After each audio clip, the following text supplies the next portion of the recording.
Assalamualaikum warahmatullahi wabarakatuh. Salam sejahtera untuk kita semua. Rahayu. Perkenalkan saya Dr. Firdaus Aswar Ersyad, peneliti dan dosen di Telkom University, sekaligus pembina Perdi Provinsi Jawa Barat. Saya mengenal Pak Yudi Yuli Krisna, atau yang lebih akrab dikenal sebagai Yudi Gentong. Beliau merupakan seorang guru SMK bidang broadcasting dan perfilman yang memiliki komitmen tinggi terhadap pengembangan pendidikan film, khususnya pendidikan vokasi di Jawa Barat. Dalam aktivitasnya bersama Perdi Provinsi Jawa Barat, saya melihat beliau tidak hanya hadir sebagai bagian dari organisasi, namun juga menjadi salah satu penggerak yang aktif membangun jaringan dan kolaborasi antar guru, baik pada kompetensi keahlian broadcasting dan kompetensi keahlian perfilman. Baik, menurut saya ini penting, karena pendidikan film tidak dapat berkembang apabila sekolah, guru, akademisi, komunitas, dan industri berjalan sendiri-sendiri. Kita membutuhkan semangat kolaborasi untuk membangun ekosistem pendidikan film yang lebih kuat. Dan saya melihat Pak Yudi melalui Perdi Provinsi Jawa Barat menjadi salah satu bagian yang ikut menggerakkan semangat.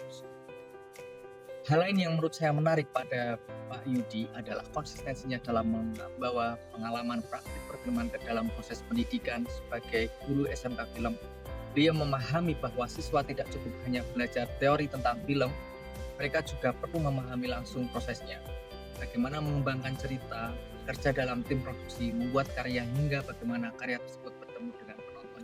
Karena itu, ketika Pak Yudi mengangkat gagasan sinekultur vokasi action seperti berbijabar, saya melihat gagasan ini memiliki relevansi dengan apa yang selama ini beliau kerjakan. Bagi saya, kata action di sini menarik. Dalam film, action merupakan momentum ketika sebuah gagasan mulai diwujudkan menjadi tindakan. Dalam pendidikan vokasi pun demikian, pengetahuan seharusnya tidak berhenti pada teori, tetapi perlu bergerak menjadi pengalaman, praktik, karya, dan refleksi. Saya juga melihat keunikan lain dari pemikiran Pak Yudi Gentong, yaitu perhatiannya terhadap potensi lokal. Lingkungan, masyarakat, budaya, dan cerita lokal dapat menjadi sumber inspirasi yang kuat dalam proses pembelajaran maupun penciptaan film.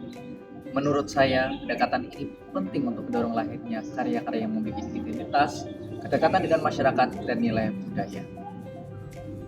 Saya berharap apa yang telah dirintis Pak Yudi bersama rekan-rekan di Perdi Provinsi Jawa Barat dapat terus berkembang, dibagikan, dan menjadi salah satu praktik baik dalam penguatan pendidikan broadcasting dan perfilman di SMK. Terus bergerak, terus berkolaborasi, dan terus berkarya untuk pendidikan film di Indonesia. Terima kasih. Wassalamualaikum warahmatullahi wabarakatuh.